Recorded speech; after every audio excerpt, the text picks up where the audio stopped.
Fixer son prix est l'une des étapes les plus compliquées au moment de se lancer en freelance.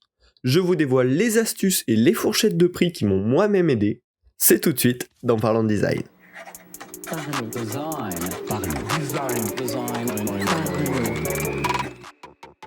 Parlons Design saison 6 est supporté par son partenaire privilégié, la KakeTOS Academy. La nouvelle façon de se former au design. Salut, c'est Romain, bienvenue dans Parlons Design. Aujourd'hui on va parler de comment fixer son prix tout simplement quand on débute en freelance ou même quand on commence à avoir un peu d'expérience. On va voir, il y a plusieurs façons de fixer son prix, plusieurs façons de le faire évoluer également. C'est quelque chose d'extrêmement dur d'évaluer la valeur du design entre guillemets et la valeur de son travail de design quand on commence, voilà. C'est vraiment peut-être une des étapes les plus compliquées avec bien sûr le fait de trouver ses premiers clients. Moi j'ai eu la chance d'avoir des bons conseils qui me sont arrivés, alors pas toujours au bon moment, des fois je les aurais aimés plus tôt, mais voilà, l'idée c'est de vous les repartager aujourd'hui. Avec le recul, ça fait quelques années que je fais des missions freelance de manière régulière, et donc bah voilà, vous donner quelques clés tout simplement pour que ça se passe mieux. On va parler de 3 choses durant cet épisode. À quel prix? On va commencer par ça tout de suite, juste après cette intro. Comment facturer? Il y a 2 méthodologies différentes avec leurs avantages et inconvénients. Et bien sûr, comment faire évoluer nos prix. Commençons tout de suite. Commencer à quel prix? C'est la question la plus compliquée. Et l'indicateur qu'on va utiliser en général, en tout cas pour comparer les prix entre freelance, on va utiliser le prix net par jour. C'est-à-dire combien on facture au client par jour, combien le client paye pour chaque jour de travail. Ça ne veut pas forcément dire que c'est ce qui va rentrer dans notre poche, on va le voir pour plein de raisons différentes, mais en tout cas c'est le prix, le montant qu'on va utiliser, le montant payé par le client par jour de travail. Alors, ça c'est un montant qui peut bien évidemment varier selon plein de paramètres, bien sûr varier selon votre expérience, selon le lieu dans lequel vous facturez. Si vous travaillez déjà en France, dans une grande ville ou dans une plus petite ville, les prix vont en général changer, et si on sort de France, si on va dans d'autres pays, bien évidemment c'est très différent. Donc là on va se baser, on va dire, sur un prix français moyen à peu près. Ça va également varier en fonction de la durée de la mission. En général, plus une mission freelance est longue, plus le taux journalier va être faible. Tout simplement parce que le client s'engage à vous engager sur une grosse mission, et donc forcément on adapte un petit peu le prix pour que ce soit plus cohérent en fait, comme on ferait une remise sur une grosse quantité de produits vendus, tout bêtement.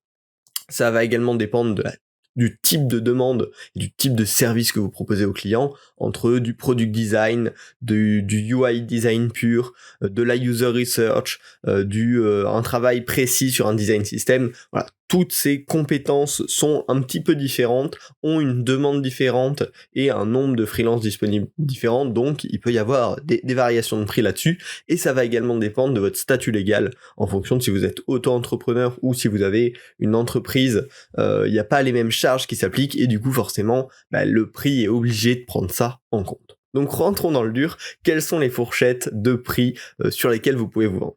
Alors, à savoir, et ça c'est toujours très dur quand on est junior, mais le grand minimum c'est 200 € par jour. C'est un prix qui paraît toujours important quand on est au tout début, mais très vite vous allez vous rendre compte que c'est pas tant que ça, pour plein de raisons qu'on va détailler, et donc vraiment essayez, même si c'est très dur au début, de se dire 200 € par jour, ça paraît un peu important, même quand vous êtes junior, c'est le prix plancher, le grand minimal.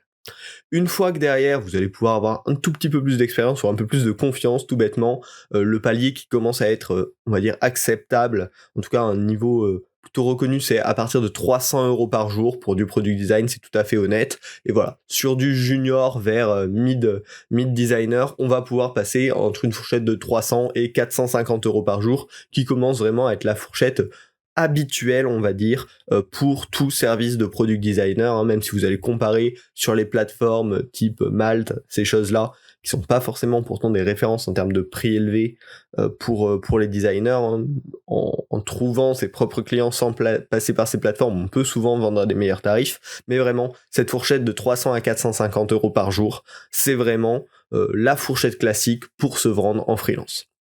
Et derrière, bien sûr, comme on en parlait, hein, en fonction du niveau de seniorité, en fonction du marché, en fonction du service que vous proposez exactement, ça va pouvoir bien sûr monter, et monter de manière plutôt importante, hein. Des designers très seniors peuvent se facturer jusqu'à 800, 1200 euros par jour. Voilà, ça existe complètement. Et bien sûr, bon, bah, ça c'est un travail de long terme, parce que si en étant junior, vous proposez ces tarifs-là, vous risquez d'avoir du mal à trouver vos premiers clients, c'est très certain.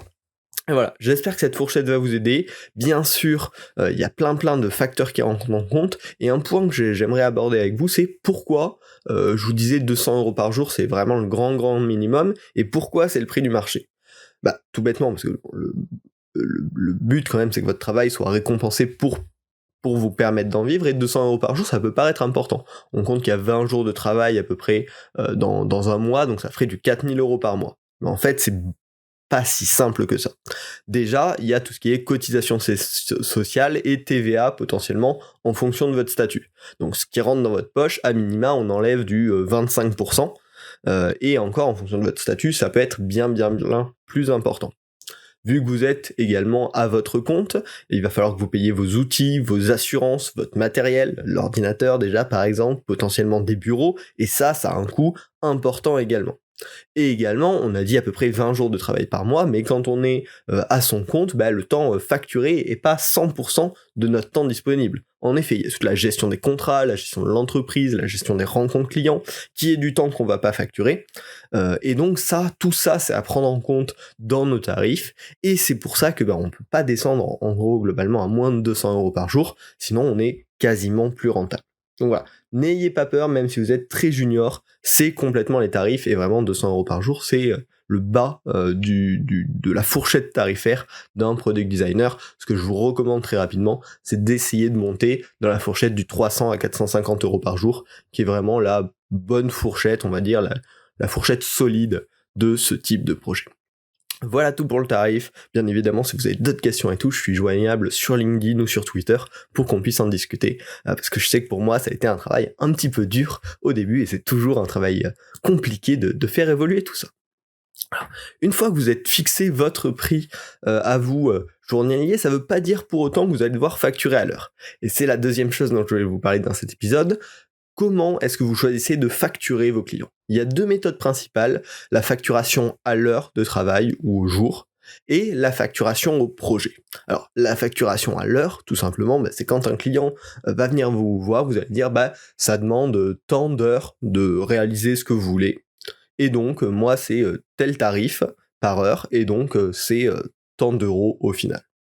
L'avantage, c'est que pour le client, c'est très clair, vous lui dites c'est telle charge de travail et donc je vends cette charge de travail ce prix-là. C'est hyper adapté à de l'exécution pure, pour de la réalisation de visuels par exemple, pour de la réalisation d'UI pure, voilà. C'est très bien adapté parce que c'est des trucs où on va avoir peu de variance en termes de temps de travail, et donc on va pouvoir être hyper flexible, hyper clair là-dessus. Faudra bien évidemment traquer son temps de travail, hein, pour s'assurer déjà qu'on respecte le timing qu'on a annoncé, pour s'assurer qu'on ne dépasse pas et qu'en même temps on surfacture pas le client, parce que si on lui vend un travail à l'heure, on est obligé de respecter entre guillemets le temps attribué.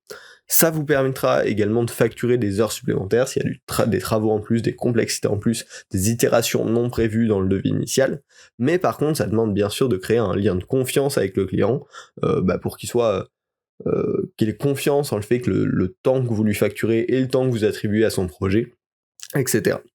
Le souci de ce format de facturation, déjà c'est que vous êtes rémunéré au temps d'exécution et pas à la valeur apportée, et que c'est compliqué d'estimer des fois le temps précis sur un projet, notamment quand on est sur des projets un peu plus vastes, de user research ou de product design avec un vrai aspect product structuration des flows utilisateurs par exemple. Et donc ça peut être un peu compliqué à mettre en place. Par contre, on a la sécurité de pas se faire sous-payer par rapport au temps qu'on investit, parce que tout simplement on vend du temps, donc s'il y a plus de temps, on facture plus, tout bêtement. Voilà, ça c'est la première méthodologie. La deuxième méthode, c'est de facturer au projet. Un client va venir vous voir en vous disant je veux ça, vous allez lui dire pour ton projet, c'est tant. Sans lui afficher le temps investi ou ces choses-là. C'est pas la peine, là vous lui vendez vraiment un résultat, il veut ça, vous allez lui donner ça, et derrière vous allez pouvoir faire votre tambouille de votre côté pour estimer le prix bien sûr par rapport au temps que vous allez apporter, mais aussi par rapport à la valeur que ça va apporter au client. On lui vend juste un résultat, peu importe le temps qu'on y passe derrière. Alors ce type de facturation c'est bien plus adapté justement à de la mission product, à de la mission moins exécutive, où on a un peu plus de mal à juger le temps qu'on va attribuer au projet, mais par contre ça nécessite un contrat qui cadre très très bien l'étendue, le scope du projet, pour pas se faire exploiter derrière avec des nouvelles branches qui viennent se rajouter au projet, que vous pouvez pas vraiment facturer parce que votre contrat, votre offre a promis de livrer le projet. Donc c'est hyper important dans ce type de vente que le contrat cadre bien dans ce projet, on va avoir tel truc et tel truc, et ça s'en arrête là. Et comme ça, là, vous pouvez facturer en plus s'il y a des besoins qui viennent se rajouter au projet initial. Voilà, c'est toujours important d'avoir cette sécurité pour pas s'assurer que des projets comme ça débordent beaucoup trop loin. Par contre, ce qui est hyper intéressant quand on rémunère au projet, déjà c'est que pour le client c'est hyper rassurant de se dire ok, je sais que ça va me coûter tant et j'aurai mon livrable complet. Pour vous, c'est aussi rassurant parce que vous êtes rémunéré à la valeur que vous apportez et pas au temps que vous apportez. Donc potentiellement, si vous êtes plus productif, plus efficace, vous avez une meilleure rentabilité et vous n'êtes pas en défaut par rapport au client. Vous lui avez promis une valeur, vous lui apportez cette valeur et finalement c'est ça qui est important. Mais c'est aussi le risque derrière de surtravailler pour un projet mal anticipé, pour un projet mal pricé au début, où on s'est dit ça va être rapide et en fait c'est pas du tout rapide, mais vu qu'on a vendu un résultat au client, on est engagé là-dessus. Donc clairement dans le monde du design, c'est deux modes de facturation, la facturation au temps passé et la facturation au projet, les deux sont utilisés, c'est à vous de choisir qu'est-ce qui convient le mieux aux clients avec lesquels vous travaillez, à vous, à la façon dont vous voulez travailler. Personnellement, moi je préfère la facturation au projet, je suis plus confortable déjà à présenter ça aux clients et je suis plus à l'aise aussi moi-même de travailler sur ces choses parce que j'ai pas la pression de combien de temps je vais y passer, etc. J'essaye juste de délivrer le meilleur résultat possible et c'est ça en fait la success metrics. Donc voilà, c'est une préférence tout à fait personnelle et je vous laisse trouver ce qui vous convient le mieux. En tout cas, sachez que les deux existent et les deux ont leurs avantages et inconvénients. Voilà. Bien évidemment, au fur et à mesure du temps, vous allez pouvoir faire évoluer vos tarifs et vos modes de facturation. C'est comme tout, ça doit se faire naturellement au fur et à mesure de l'expérience. Sur les nouveaux clients, vous allez pouvoir tester des nouveaux tarifs un petit peu plus élevés, ça vous permet de tester votre positionnement sur le marché.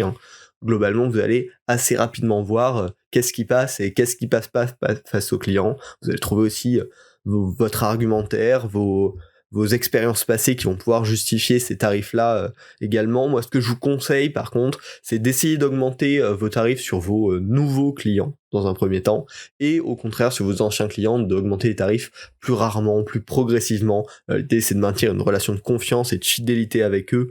Si vous avez travaillé pendant... depuis quasiment vos premières années de freelance avec eux, forcément, ils ont eu un tarif plus avantageux au début, alors vous pouvez potentiellement pas garder ce tarif à vie, mais par contre vous pouvez le faire évoluer plus lentement que les autres et lui expliquer aussi bien sûr les raisons de ces changements. Ok, il n'y a pas de règle absolue sur l'évolution de votre tarif, mais vous évoluez, donc c'est normal qu'au fur et à mesure du temps votre tarif également. Voilà. J'espère que ce podcast vous a plu. C'est toujours très dur d'affirmer son prix au début, mais voilà, j'ai essayé de vous dépeindre au mieux le statut actuel. Là, on est début 2023, de quel est le marché du freelance autour du product design. Ça va évoluer, ça va changer, mais voilà. Cet épisode est une aide en tout cas pour vous lancer. Si vous avez des questions, n'hésitez pas, LinkedIn, Twitter, je suis disponible. N'hésitez pas également à partager ce podcast autour de vous parce que je sais que c'est un sujet assez tabou et donc je pense que ça peut intéresser vos amis, vos collègues, d'autres freelances. Voilà. N'hésitez pas à le partager et bien sûr à vous abonner pour suivre les prochains épisodes de Parlons Design. On se retrouve la semaine prochaine pour un nouvel épisode. Salut!